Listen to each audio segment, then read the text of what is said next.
মইতো জানোৱেই যিটো বস্তু মোক লাগে বুলি ভাবোঁ সেইটো বস্তু মই লৈহে এৰো না কালি ফুলপাহ নেকি হে এটা কথা মনত ফটোশ্বপত ফটো এডিট কৰিব মন মই দেৱাশ্ৰী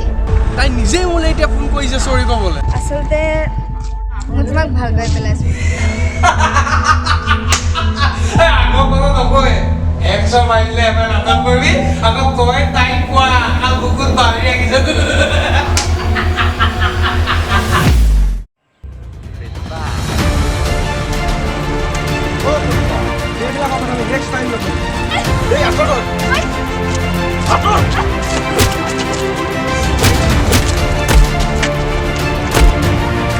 বম দম বে বজাই দিলে কি ক'ব মই নাজানো মুঠৰ ওপৰত মোক তাইক আনিবই